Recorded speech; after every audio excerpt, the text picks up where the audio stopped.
എല്ലാവരും സുഖമായിട്ടിരിക്കുന്നു വിചാരിക്കണം. ഇവിടെ ഞങ്ങളെല്ലാവരും സുഖമായിട്ടിരിക്കണം. അത്യാവശ്യം നല്ല തണുപ്പൊക്കെ തുടങ്ങിയിട്ടുണ്ട്. അപ്പോൾ ഇത് നമ്മൾ ഉണ്ടാക്കുന്നത് ഒരു കറിയായിട്ട് ഉണ്ടാക്കുന്നത്. എന്താ പറയുക, അതിലേക്ക് നമുക്ക് കഷ്ണങ്ങളൊന്നും ആവശ്യമൊന്നുമില്ല. തൈര് ചേർത്തിട്ടാണ് ഈ കറി നമ്മൾ റെഡിയാക്കിയിട്ട് എടുക്കുന്നത്. ഭയങ്കര സിമ്പിളായിട്ട് റെഡിയാക്കിയിട്ട് എടുക്കുക. ഇതിനാ നിങ്ങൾക്ക് എന്താ പറയുക, ഒന്നല്ലെങ്കിൽ കറി എന്ന് പറയാം, അല്ലെങ്കിൽ ചട്നി എന്ന് പറയാം.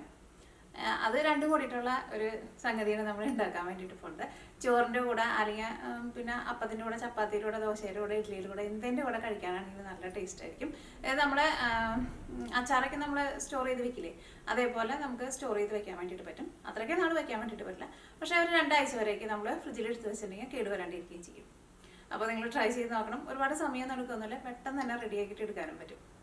അപ്പോൾ നമുക്ക് സമയങ്ങൾ തന്നെ നമ്മുടെ തൈര് വെച്ചിട്ടുള്ള കറി നമുക്ക് റെഡിയാക്കാം. സാധാരണ നമ്മൾ തൈര് വെച്ചിട്ട് പലതരത്തിലും നമ്മൾ പച്ചടി ഉണ്ടാക്കാറുണ്ട്, കിച്ചടി ഉണ്ടാക്കാറുണ്ട്, കാളനൊക്കെ ഉണ്ടാക്കാറുണ്ട്. പക്ഷേ പിന്നെ നമ്മൾ എന്താ പറയുക, ചിക്കൻ അതേപോലത്തെ കറികളൊക്കെ ഉണ്ടാക്കുമ്പോൾ എന്നാലും നമ്മൾ തൈര് മിക്സ് ചെയ്തിട്ട് നമ്മൾ കറികൾ ഉണ്ടാക്കാറുണ്ട്. പക്ഷെ നമ്മൾ തൈര് മാത്രമായിട്ട് ചേർത്തിട്ട് അങ്ങനെ കറികൾ ഉണ്ടാക്കൽ വളരെ കുറവാണല്ലോ. അപ്പോൾ നിങ്ങൾ ട്രൈ ചെയ്ത് നോക്കാം. അപ്പോൾ ഈ കൂടുതൽ വിശേഷങ്ങളൊന്നും പറയില്ല, നമുക്ക് പെട്ടെന്ന് തന്നെ നമ്മുടെ കറി നമുക്ക് റെഡിയാക്കിയിട്ട് എടുക്കാം. അപ്പോൾ ഇത് റെഡിയാക്കാൻ വേണ്ടിയിട്ട് ഫസ്റ്റ് നമുക്ക് തൈര് നമുക്ക് മസാലപ്പൊടികളൊക്കെ ഇട്ടിട്ട് നമുക്കൊന്ന് മിക്സ് ചെയ്ത് റെഡിയാക്കിയിട്ട് വയ്ക്കാം. അപ്പോൾ തൈര് എടുക്കുമ്പോൾ അത്യാവശ്യം നല്ല പുളിയുള്ള തൈര് നോക്കിയിട്ട് എടുക്കാം കേട്ടോ. അപ്പം ഞാനിവിടെ 250 ml മെഷീൻ കപ്പിൽ 1 കപ്പ് തൈരാണ് എടുക്കുന്നത്. മെഷീൻ കപ്പ് തന്നെ വേണമെന്ന് നിർബന്ധമില്ല, നമ്മൾ ചായ കുടിക്കുന്ന ഗ്ലാസ്സിലായിരുന്നാലും അളവെടുത്താൽ മതി. അപ്പോൾ നമുക്ക് ഫസ്റ്റ് തൈര് നമുക്കൊന്ന് മിക്സ് ചെയ്ത് വയ്ക്കാം. കാരണം നന്നായിട്ട് മിക്സ് ചെയ്തിട്ട് വേണം നമ്മുടെ കറിയിലേക്ക് ചേർക്കാൻ വേണ്ടിയിട്ട്, ഇതിൻ്റെ മസാല ഉണ്ടാക്കിയിട്ട് ചേർക്കാൻ വേണ്ടിയിട്ട്. അല്ലെങ്കിൽ തൈര് എന്താ പറയുക, ശരിക്കും മിക്സ് ആവില്ല.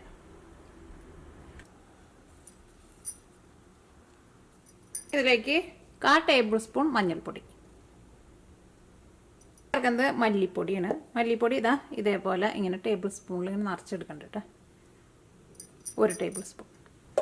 പിന്നെ എരിവിന് വേണ്ടിയിട്ട് മുളക് പൊടി. അപ്പോൾ ഞാനിവിടെ എരിവില്ലാത്ത മുളക് പൊടി ഉണ്ടല്ലോ, നമ്മുടെ കാശ്മീരി മുളക് പൊടി, അതും ചേർക്കുന്നുണ്ട്, സാധാരണ മുളക് പൊടിയും ചേർക്കുന്നുണ്ട്. അപ്പോൾ കാശ്മീരി മുളക് പൊടി ഇതാ 3/4 ടേബിൾ സ്പൂൺ ചേർക്കുന്നുണ്ട്. ഇതിനൊട്ടും എരിവില്ല കേട്ടോ.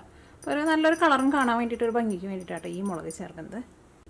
പിന്നെ എരിവിന് വേണ്ടിയിട്ട് 3/4 ടേബിൾ സ്പൂൺ സാധാരണ മുളക് പൊടി. ഇതിലേക്ക് ആവശ്യത്തിന് ഉപ്പ് ചേർക്കുക. ഇതെല്ലാം കൂടിയിട്ട് നന്നായിട്ടൊന്ന് മിക്സ് ചെയ്ത് നമുക്ക് റെഡിയാക്കിയിട്ട് വയ്ക്കാം. അതുകഴിഞ്ഞിട്ട് നമുക്ക് ഇതിലേക്കുള്ള മസാല ഉണ്ടാക്കണം. അപ്പോൾ ഇത് നിങ്ങൾ ഫസ്റ്റ് ഇതേപോലെ ഇങ്ങനെ നന്നായിട്ട് മിക്സ് ചെയ്ത് റെഡിയാക്കിയിട്ട് വെക്കണുണ്ട്. കാരണം തൈരിൽ ഇതെല്ലാം കൂടിയിട്ട് നന്നായിട്ടൊന്ന് മിക്സ് ആവണം. അത് നോക്കിക്കേ, ഇതെല്ലാം നന്നായിട്ട് മിക്സ് ആയിട്ടുണ്ട്. ഇനി നമുക്ക് ഇത് നമ്മുടെ കറിയിലേക്ക് ചേർക്കുന്ന സമയത്ത് നമുക്ക് കുറച്ച് വെള്ളം കൂടിയും സെപ്പറേറ്റ് നമുക്ക് ചേർക്കാം. അപ്പോൾ ഇനി ഇത് നീക്കി വയ്ക്കാം. ഇതിലേക്ക് നമുക്കിതാ ഞാനിവിടെ ഇത്രയ്ക്ക് വെളുത്തുള്ളി എടുത്തിട്ടുണ്ട്. ഈ വെളുത്തുള്ളി നമുക്കൊന്ന് ചതച്ചിട്ട് ചേർക്കണം. അപ്പോൾ ഞാനതൊന്ന് ചതച്ചെടുക്കട്ടെ കേട്ടോ. അപ്പോൾ ഇനി ഇത് നമ്മൾ റെഡിയാക്കാൻ വേണ്ടിയിട്ട് പോകണം. അപ്പോൾ നമ്മുടെ പാൻ നന്നായിട്ട് ചൂടായിട്ടുണ്ട്. ഇതിലേക്ക് നമുക്ക് ആവശ്യത്തിന് ഓയിൽ ഒഴിക്കാം. നമുക്ക് ഇഷ്ടമുള്ള ഓയിലിൽ ഇത് റെഡിയാക്കിയിട്ട് എടുക്കാം. അപ്പോൾ ഓയിൽ നന്നായിട്ട് ചൂടായിട്ടുണ്ട്. ഫസ്റ്റ് നമുക്ക് കടുക് പൊട്ടിക്കാം.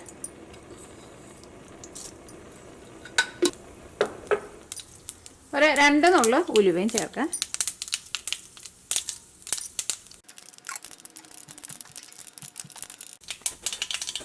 അടുത്ത് നമ്മൾ ഇതിലേക്ക് ചേർക്കുന്നത്, ഞാനിവിടെ ഇതാ ഒരു സവോള നല്ല ചെറുതായിട്ട് കട്ട് ചെയ്തെടുത്തിട്ടുണ്ട്. പിന്നെ നമ്മൾ ആ വെളുത്തുള്ളി ഉണ്ടല്ലോ, കാണിച്ചില്ലേ, ആ വെളുത്തുള്ളി ചതച്ചെടുത്തിട്ടുണ്ട്. പിന്നെ കറിവേപ്പില.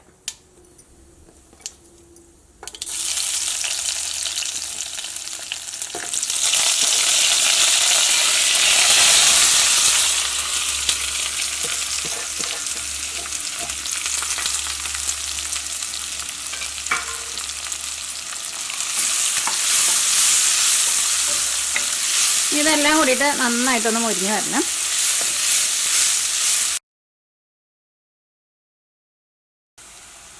അപ്പോൾ നോക്കിക്കേ, സവോളയൊക്കെ മൊരിഞ്ഞ് നല്ലൊരു ഗോൾഡൻ കളറായിട്ടുണ്ട്. ഇതേപോലെ ഇങ്ങനെ നന്നായിട്ട് മൊരിഞ്ഞ് വരണം. ഇനി നമ്മളിതിലേക്ക് നമ്മൾ മിക്സ് ചെയ്ത് വെച്ചേക്കണ നമ്മുടെ തൈരുണ്ടല്ലോ, തൈരാണ് ചേർക്കാൻ വേണ്ടിയിട്ട് പോകുന്നത്. തീ നന്നായിട്ടൊന്ന് കുറച്ച് വെച്ചിട്ട് ചേർത്താൽ മതി കേട്ടോ. കാരണം അല്ലെങ്കിൽ ചിലപ്പോൾ ഇത് പെട്ടെന്ന് മേത്തേക്ക് തീർക്കും.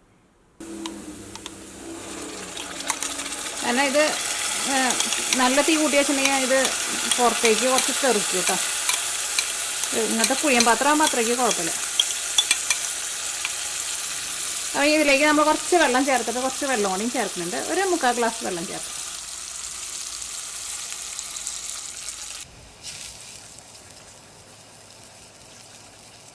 സാധാരണ നമ്മൾ ചിലപ്പോൾ എന്തെങ്കിലും കറികളോ ചിക്കൻ കറിയൊക്കെ ഉണ്ടാക്കുമ്പോൾ നമ്മളിങ്ങനെ തൈര് ചേർക്കാറുണ്ടല്ലോ. പക്ഷേ ഇതിലേക്ക് നമ്മൾ കഷ്ണങ്ങളൊന്നും ചേർക്കാണ്ട് ഉണ്ടാക്കുന്ന ഒരു കറി. ഇത് നന്നായിട്ട് തിളച്ച് ഒന്ന് ചെറുതായിട്ടൊന്ന് കുറുകിയ പോലെ വരണം. ഇത് നമ്മൾ എടുക്കുമ്പോൾ ഒരു എന്താ പറയുക, ഒരു ചട്നിയുടെ പോലെയൊക്കെ തന്നെ നമ്മളിത് എടുക്കുക. ഇങ്ങനെ വെള്ളം പോലെയല്ല എടുക്കുക. അപ്പോൾ ഇത് നമുക്കിത് മൂടി വയ്ക്കാം. ഒന്ന് തിളച്ചിട്ട് ഒന്ന് നന്നായിട്ടൊന്ന് തിക്കായിട്ട് ഇതിനകത്ത് ഓയിലൊക്കെ ഒന്ന് തെളിഞ്ഞ് വരണം.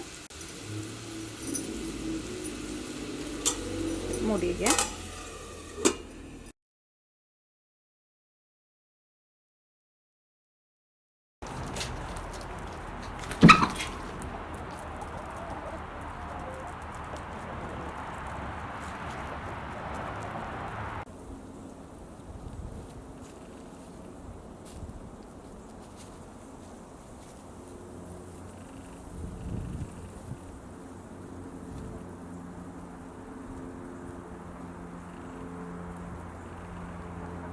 ഇടയ്ക്ക് നമുക്കൊന്ന് ഇളക്കിയിട്ട് കൊടുക്കാം. ഞാനിതിപ്പോൾ ഇവിടെ മൂടി വെച്ചിട്ട് ഒരു 7 മിനിറ്റ് ആയിട്ടുണ്ട് കേട്ടോ.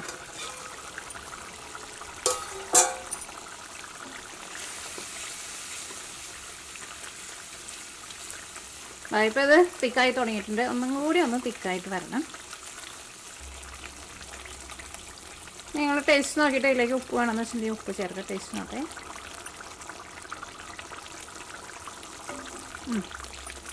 പൊടിക്ക് ഉപ്പ് കുറവുണ്ട്. ഇതിലേക്ക് ഒരു 2 നുള്ള് കായവും കൂടിയിട്ട് ചേർക്കാം. ഇതിലേക്ക് നമുക്ക് ഒരു 1/2 ടീസ്പൂൺ ചതച്ച കുരുമുളകും ചേർക്കാം.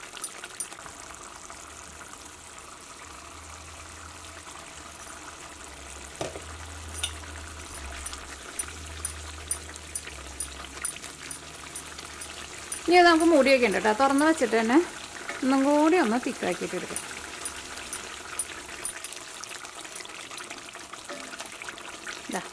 അപ്പോൾ ഇത് നല്ല തിക്കായിട്ടുണ്ട്. ഇനി അത് ഓയിലൊക്കെ ഒന്ന് നന്നായിട്ടൊന്ന് തെളിഞ്ഞ് വന്നിട്ടുണ്ട്.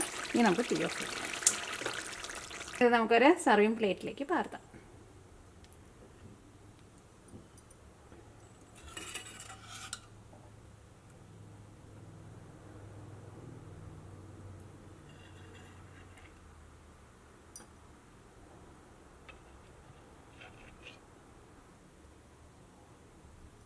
അപ്പോൾ അങ്ങനെ നമ്മുടെ തൈര് കൊണ്ടുള്ള നമ്മുടെ നല്ല സിമ്പിളായിട്ടുള്ള നമ്മുടെ കറി റെഡി ആയിട്ടുണ്ട്.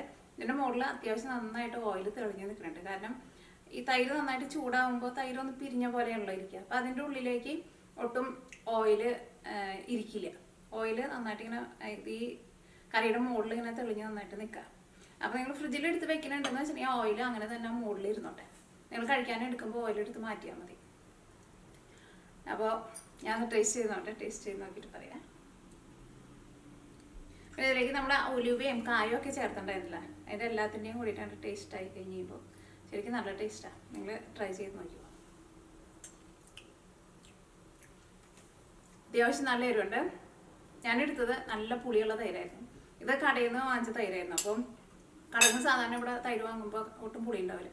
അപ്പോൾ ഞാനത് ഫ്രിഡ്ജിൽ വയ്ക്കാണ്ട് പുറത്താണ് വെച്ചിട്ടുണ്ടായിരുന്നു. ഒരു 3 ദിവസം പുറത്ത് വെച്ചിട്ടുണ്ടായിരുന്നു. അപ്പോൾ അതുകൊണ്ട് തന്നെ നല്ല പുളിയും വന്നിട്ടുണ്ട്. ശരിക്കും എന്താ പറയുക, ഒരു ചമ്മന്തി കഴിക്കണ പോലെ കുരുമുളക് ചതച്ചിടുമ്പോൾ കുരുമുളകും കഴിക്കാൻ വേണ്ടിയിട്ട് കിട്ടും. ശരിക്കും നമുക്കൊരു ചമ്മന്തി കഴിക്കണ പോലെ അത് കഴിക്കാം. ചോറിൻ്റെ കൂടെ നന്നായിട്ട് കുഴച്ചിട്ട് കഴിക്കാം, അല്ലെങ്കിൽ ഇഡ്ഡലിയുടെ കൂടെ എന്തിൻ്റെ കൂടെ കഴിക്കാനാണെങ്കിൽ നല്ല ടേസ്റ്റ് ആയിരിക്കും. രാവിലെ ഇപ്പോൾ ഇഡ്ലിക്കോ ദോശയ്ക്കോ ഒന്നിനും കറിയില്ല എന്ന് വെച്ചിട്ടുണ്ടെങ്കിൽ നിങ്ങൾ പെട്ടെന്ന് ഇതേപോലെ ട്രൈ ചെയ്ത് നോക്കാം. തേങ്ങ ഒന്നും ചെണ്ടാൻ വേണ്ടിയിട്ട് നിൽക്കേണ്ട ആവശ്യമില്ല. അപ്പോൾ നിങ്ങൾ ട്രൈ ചെയ്ത് നോക്കണം. ട്രൈ ചെയ്ത് നോക്കിയിട്ട് ഫീഡ്ബാക്ക് പറയാൻ വേണ്ടിയിട്ട് മറക്കരുത് കേട്ടോ. അപ്പോൾ നമുക്ക് നാളെ വേറൊരു പുതിയ റെസിപ്പി ആയിട്ട് വരാം. അപ്പോൾ നമുക്കിന്ന് പോയിട്ട് കോഴീനെ ഒന്ന് അഴിച്ചിട്ടിട്ട് വരാം. അപ്പോൾ ഇന്ന് ലേറ്റായിട്ട് അഴിച്ചിടണേ. ഇപ്പോൾ ഇവിടെ സമയം ഉച്ചയ്ക്ക് 2 മണിയായിട്ടുണ്ട് കേട്ടോ. ഇതാ ഇന്നലെ രാത്രി, ഈ കഴിഞ്ഞ രാത്രി അത്യാവശ്യം നല്ല മഴ പെയ്തിട്ടുണ്ട്. നമ്മുടെ പച്ചക്കറി തോട്ടം നോക്കിയൊക്കെ എല്ലാവരും കരിഞ്ഞുണങ്ങി നിൽക്കണുണ്ട്. അടുത്ത വർഷം നമുക്കിതൊക്കെ മാറ്റിയിട്ട് പുതിയത് നടണം.